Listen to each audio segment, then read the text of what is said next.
Basic vanilla sponge cake tutorial দেখবার আমন্ত্রণ জানাচ্ছি সবাইকে। আশা করছি যে যেখান থেকে আমাদের ভিডিওটি দেখতে পাচ্ছেন তারা খুব বেশি ভালো আছেন, সুস্থ আছেন এবং নিরাপদে আছেন।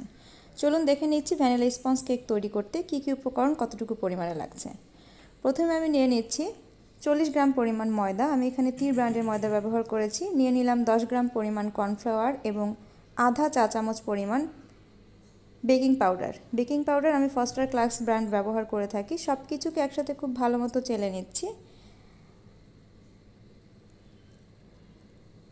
এবারে একটি হ্যান্ড হুইস্কের সাহায্যে খুব ভালো মতো মিশিয়ে নিচ্ছি। এই বিষয়টা খুবই গুরুত্বপূর্ণ, খুব ভালো মতো শুকনো উপকরণগুলোকে মিশিয়ে নিতে হবে। অপরদিকে ভ্যানিলা স্পঞ্জ কেক বেস তৈরি করার জন্য আমরা ফ্যাটানো ডিম নিয়ে নিচ্ছি 100 গ্রাম পরিমাণ। কিভাবে মেজারমেন্ট স্কেলে আপনারা ডিম সহ ময়দা সমস্ত উপকরণ মাপতে পারবেন তার ইন ডিটেলস ভিডিও গত পর্বে আমি শেয়ার করেছি, আপনারা চাইলে আমার চ্যানেল ভিজিট করে দেখে নিতে পারেন। ডিমটাকে খুব ভালো মতো বিটারের মিডিয়াম স্পিডে বিট করে একটু ফেনা তুলে নিচ্ছি, যেটাকে ক্লাউডি করা বলা হয়। একটু ক্লাউডি করে নিয়ে দেন আমি এখানে 50 গ্রাম পরিমাণ চিনি দিয়ে দিচ্ছি। চিনিটা আমি 2 ধাপে ব্যবহার করব। চিনিটা এখানে আস্ত দানার চিনিটা ব্যবহার করেছি, আপনারা চাইলে চিনিটা গুঁড়া করেও দিতে পারেন। 2 ধাপে চিনি দেওয়ার পরে কিছুক্ষণ বিট করার পরে দেখবেন ক্রিমি একটা টেক্সচার হয়ে গিয়েছে। যখন ক্রিমি একটা টেক্সচার হবে সেই মুহূর্তে আপনারা চাইলে ভ্যানিলা এসেন্স অ্যাড করতে পারেন অথবা চাইলে বাটার এসেন্সও এখানে অ্যাড করতে পারেন, যার যেটা ভালো লাগে। অনেকের ভ্যানিলা এসেন্সের স্মেলটা সহ্য করতে পারে না, তারা চাইলে কিন্তু বাটার এসেন্স হাফ টিস্পুন পরিমাণ ব্যবহার করতে পারেন। আমি যেহেতু রেডম্যানের ভ্যানিলা এসেন্স ব্যবহার করি, আমি এখানে হাফ টিস্পুন দিয়েছি। আপনারা আদার্স কোনো ব্র্যান্ডের ভ্যানিলা এসেন্স ব্যবহার করলে 1 টিস্পুন পর্যন্ত ভ্যানিলা এসেন্স ব্যবহার করতে পারেন। যখন বিট করতে করতে এই ডিমের মেরাংটা বিটার দিয়ে উঁচু করে ধরলে ড্রপ আকারে পড়ে একদম মিশে যাবে না, বোঝা যাবে যে কিছু একটা ড্রপ পড়েছে, তখন আমি এখানে তেল দিয়ে দিচ্ছি 15 গ্রাম পরিমাণ। তেলটা রুম টেম্পারেচারের তেল, আপনারা চাইলে এখানে গলানো বাটারও দিতে পারেন। তেলটাকে দিয়ে খুব বেশি বিট করা যাবে না, আলতো হাতে 10 থেকে 15 সেকেন্ড বিট করা অফ করে দিতে হবে। তেল দিয়ে বেশি সময় ধরে বিট করলে ডিমের ম্যারাংটা কিন্তু নষ্ট হয়ে যায়। এবার আমরা যেই শুকনো উপকরণগুলোকে মেপে চেলে রেখেছিলাম সেগুলোকে 2 ধাপে মিক্স করব, ঠিক যেমনটা আপনারা ভিডিওতে দেখতে পাচ্ছেন। আমি একটি হ্যান্ড হুইস্ক ব্যবহার করেছি। হ্যান্ড হুইস্ক ব্যবহার করাটাই ভালো, মিক্সিংটা খুব দ্রুত হয়ে যায়, ওভার মিক্স হওয়ার কোনো প্রবণতাটা থাকে না। আরও 1 ধাপের শুকনো উপকরণ আমি দিয়ে দিলাম। এবার খুব ভালো মতো আলতো হাতে মিশিয়ে নেব।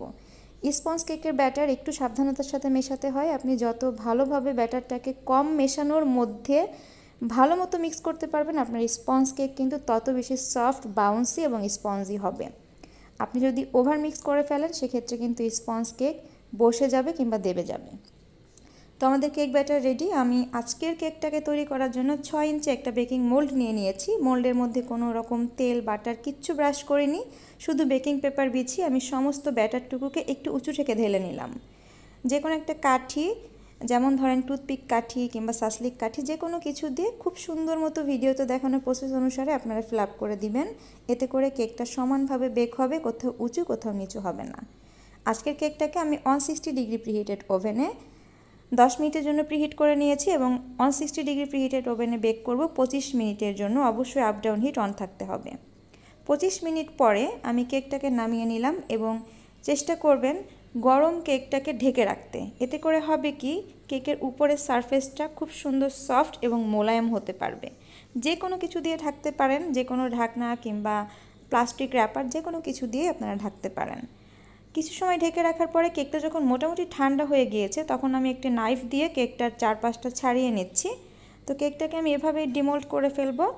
সবচেয়ে ভালো হয় কেকের মোল্ডের মধ্যে কেকটা একদম ঠান্ডা করে তারপর ডিমোল্ড করলে, কারণ স্পঞ্জ কেকগুলো অতিরিক্ত সফট এবং বাউন্সি হয়ে থাকে। গরম কেক ডিমোল্ড করতে গেলে অনেক সময় কিন্তু কেকের 4 সাইড ভেঙে যাওয়ার একটা চান্সেস থেকে যায়। কেকটাকে আমি কয়েকটা স্লাইস করে নিচ্ছি। আপনারা আপনাদের পছন্দ মতো পাতলা কিংবা চিকন যে কোনো স্লাইস করতে পারেন, এটা আপনাদের অভিরুচির উপর নির্ভর করবে। তো আজকে যে কেকের রেসিপিটা আপনাদের সাথে শেয়ার করা হয়েছে এটা কিন্তু টোটাল 1 পাউন্ডের একটা কেকের বেইজের রেসিপি। আর এই 1 পাউন্ড কেক ডেকোরেশন করতে সাধারণত 150 থেকে 180 গ্রাম হুইপ ক্রিম বিট করলেই কিন্তু 1 পাউন্ডের কেক খুব সুন্দরভাবে ডেকোরেশন করা যায়।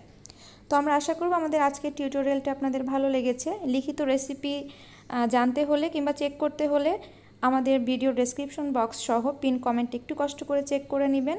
কারণ আমি আমার ভিডিওর অধিকাংশ রেসিপি কিন্তু ভিডিওর ডেসক্রিপশন বক্স সহ পিন কমেন্টে লিখে রাখি আপনাদের সুবিধার জন্য। সবাই খুব বেশি ভালো থাকবেন, সুস্থ থাকবেন এবং নিরাপদে থাকবেন এবং অবশ্যই cooking book by Tumpa YouTube চ্যানেলের সাথেই থাকবেন। সমস্ত বেকিং প্রেমীদের জন্য অনেক অনেক শুভকামনা থাকলো। আল্লাহ হাফেজ।